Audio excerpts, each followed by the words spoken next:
imagine if you were an alien who, was visiting the Earth for the first time from some other galaxy.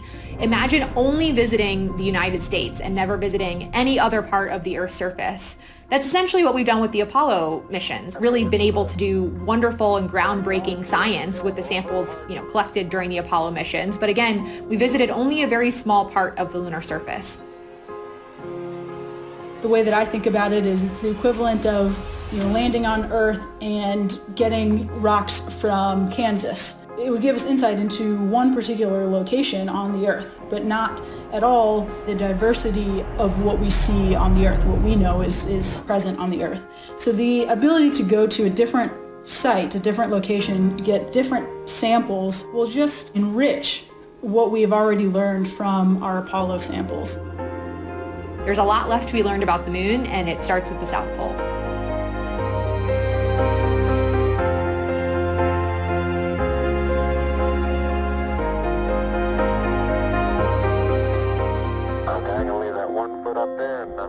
Artemis astronauts will fulfill a different mission in a unique environment. While the Apollo astronauts who visited the moon's surface between 1969 and 1972 landed near the equator, Artemis astronauts will venture to the moon's South Pole region. Frigid, rugged, and with unique light and darkness conditions that make it an ideal location for exploration. The South Pole region is also home to the rim of the moon's largest, oldest, and deepest crater, called South Pole Aitken. It takes up almost a quarter of the moon, and is so deep, it exposes portions of the moon's interior. Yeah, the South Pole it's fascinating. There are some very unique types of rocks that are at the South Pole that will allow us to understand the entire history, not just of the moon, but potentially of the solar system. Very early on in lunar history, we think that there was this increased period or very intense period of huge material hitting the surface of the moon, creating these really large craters or like giant holes, which we actually call basins. So getting a sample of impact melt from this basin would kind of help us bracket that early period of time. The moon's South Pole region has resources that are vital for long-term exploration. Because the moon is barely tilted relative to the sun hovers over the horizon at the South Pole. Imagine a flashlight turned on, laying on a table. That's how the sun illuminates the South Pole. Light at the South Pole strikes at such a low angle, it brushes only areas of higher elevation, such as crater rims. These locations have sunlight for extended periods of time to harness for power. At the same time, the bottoms of some deep craters are shrouded in constant darkness. Scientists have measured the coldest temperatures in the solar system inside these craters, which have become known as perfect environments for preserving water for eons.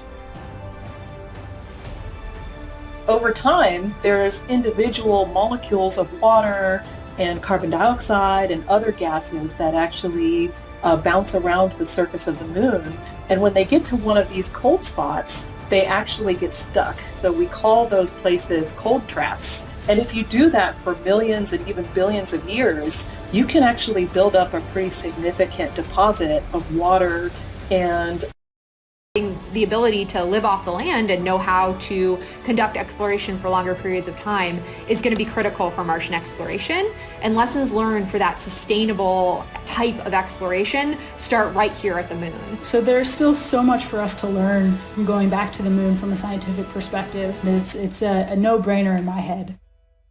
So with Mars in the horizon as our kind of end goal, this is an important step for us to take.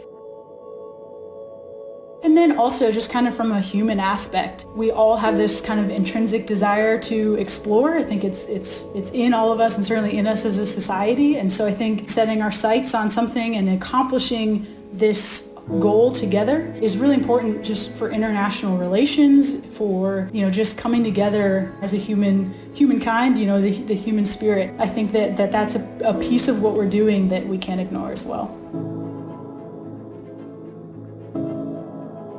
I have 3 kids, aged 10, 6, and 2. I talk about space often with them.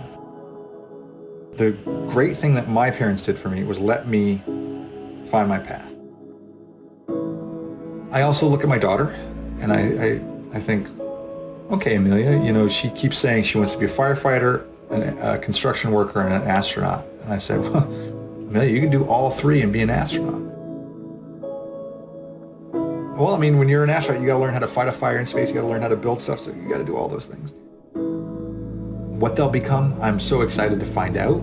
I have no idea what they're gonna end up gravitating towards. So why is the moon my favorite body to study? I think growing up, you could always see it in the sky.